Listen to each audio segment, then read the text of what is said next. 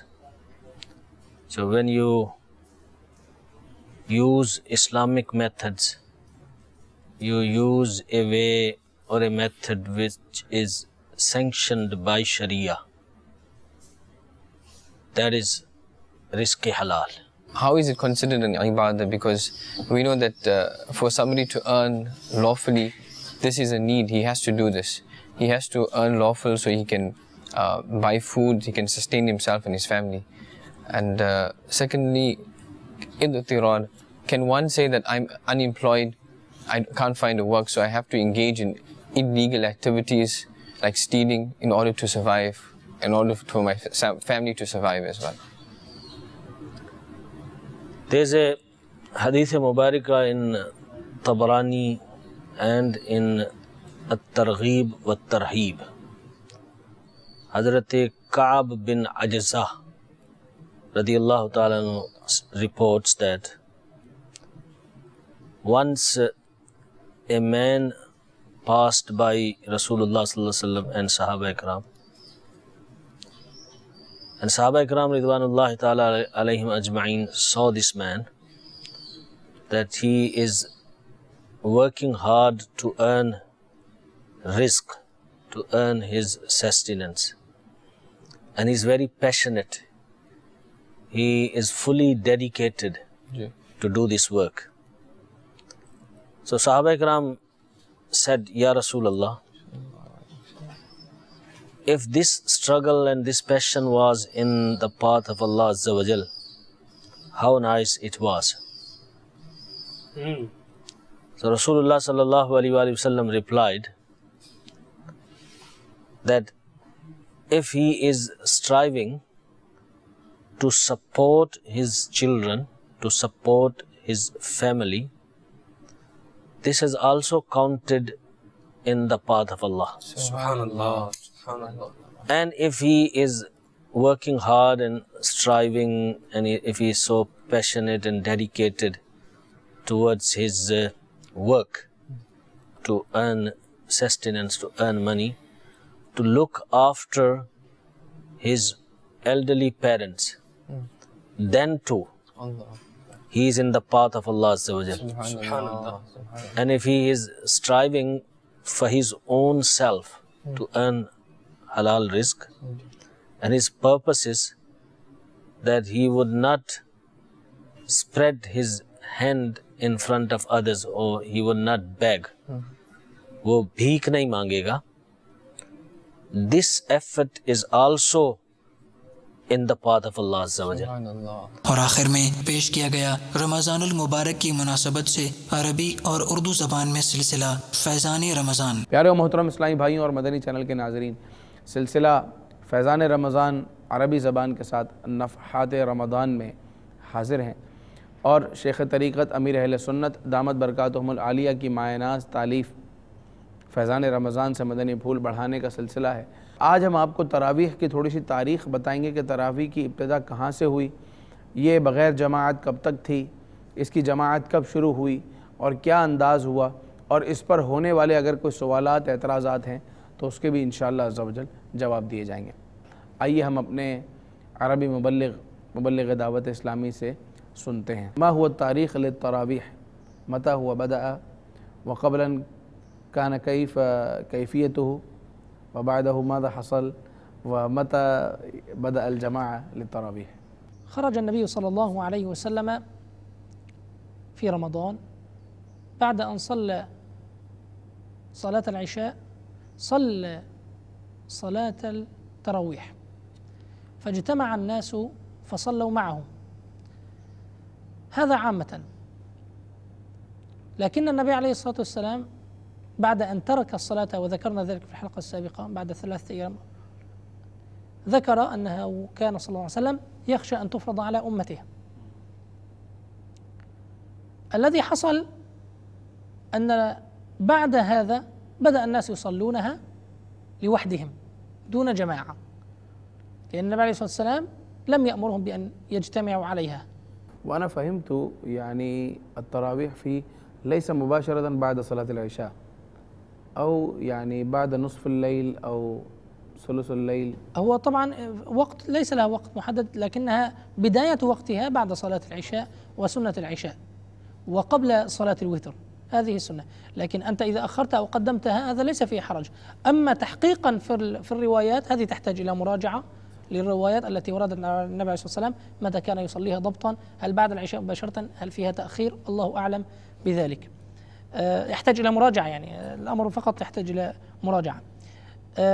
الذي حصل أنه في عهد سيدنا عمر بن الخطاب رضي الله عنه وأرضاه قام فجمع الناس بعد أن رأى الناس يصلون فرادى وتشتتت يعني أمورهم، فقام فجمع الناس وطلب أظن من سيدنا أبي بن كعب الله أعلم أن يؤم الناس ويصلي بهم 20 ركعة من صلاة التراويح. فكانت هذه السنة سيدنا عمر أن جمعهم على إمام واحد، ويصلون 20 في المسجد والناس تجتمع معه وتصلي. وفي زمن أبا بكر لم يكن هذا، كانت كما تركهم النبي عليه الصلاة والسلام يصلون فرادى، كل واحد يصلي ما يشاء. فیضان رمضان فیضان رمضان فیضان رمضان رمضان رمضان رمضان رمضان رمضان رمضان فیضان رمضان رمضان رمضان رمضان رمضان